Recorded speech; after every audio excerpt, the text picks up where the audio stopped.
All right, you can see what I've got going on. I'm just cleaning up the knots, just trying to make it look a little better. This house is not built out of perfectly straight, smooth logs like you see some of the log homes built out of, because I don't have those in my area. These are just big, crooked, knotted up pines. They came right off this place. So, you know, you work with what you got. And this is what I have to work with. You can see, you know, it goes from a big, I don't know what you, just a limb sticking out to just smoothed up. There are some spots on here where the loggers did, and they weren't very careful when they were dragging these. And we had some words about it. I explained to them strongly in the very beginning of how they need to be careful with these, because this was going for a log home. And well, there's one right there. That's where they grabbed it with their skidder or the loader, but there's nothing I can do about it. I had to use it. I did threaten to not pay them for a dime if they continued messing up the logs. So anyway, this is what I'm working on. I've got the majority of this whole wall knocked out. When I get all, I have a couple of, you know, like I said, a couple of these bruises I need to clean up. But when I get finished with this wall, or with the whole house, I should say, I'm gonna come back, and where my logs meet the window bucks and the door bucks, I'm gonna trim these back on an angle. I'm just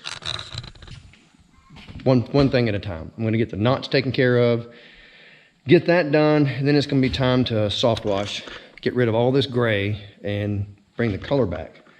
This wall over here, which is the ugliest wall of the whole house, I used the most crooked trees I had over here because you can't see most of it. Hold this back here. Where I'm standing right here, from here all the way to the same distance from the window on the other side is all fireplace. All of this is hidden. You can't see it. So all these big ugly knots, and you'll never see that.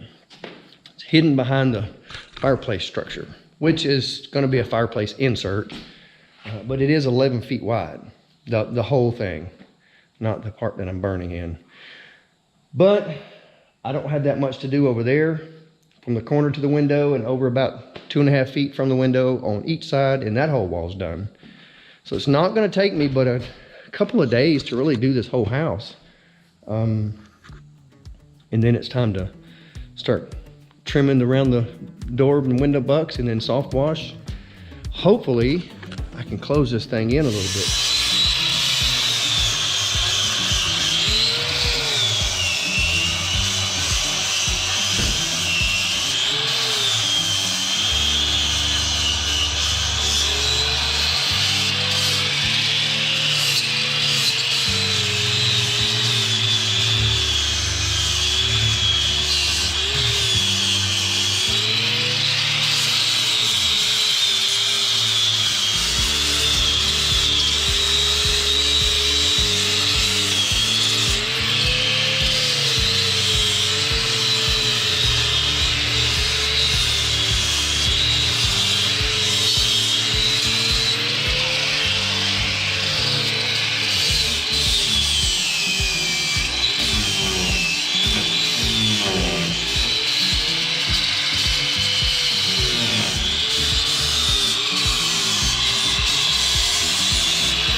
What I'm using is just a brass cut brush. This one's about worn out, but if you have a project you want to do that's using maybe rough sawn lumber, old barnwood, whatever, something that's rough, you want to use it on the inside, but it's rough, it collects dust, you can't, you won't be able to wipe it down or whatever. You can use this, brush over it, it leaves all the saw marks or rough texture, just like this right here. That's the way I did this, and you can wipe over this and it's not gonna be rough. You still see all the rough grain, the saw marks, but it's smooth. It just gets rid of all the fuzzies. That's all I'm doing here is the old bark and the little pieces that's on here. I just brush it off with this and makes it easier to clean up. It won't be much longer and we'll be able to come through here and soft wash all of this, get all this gray off of here. But for now, it's a dusty job. It's going pretty good though. Not using a whole lot of these sanding pads.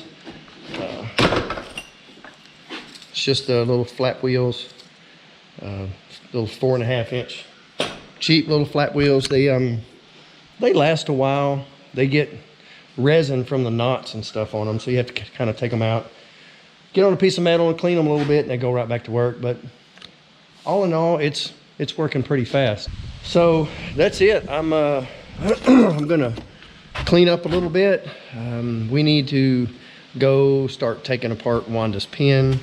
As everybody knows, especially on the last video, Wanda's no longer with us. She's gone to freezer camp.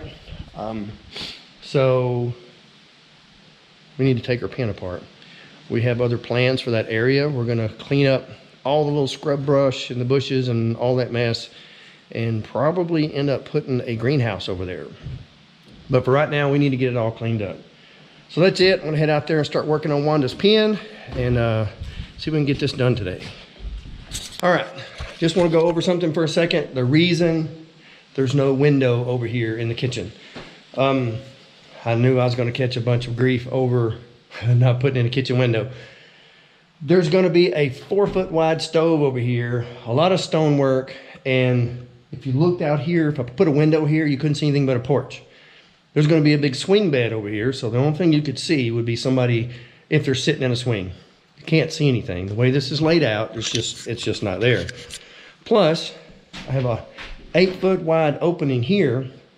There's lots of light in here. There's a lot of light coming from there. This is not gonna be like a cave, as somebody said. It's there's tons of openings in here. There's just no place for a window. There's not gonna be a sink over here. There's gonna be a center island. Let's put this around here.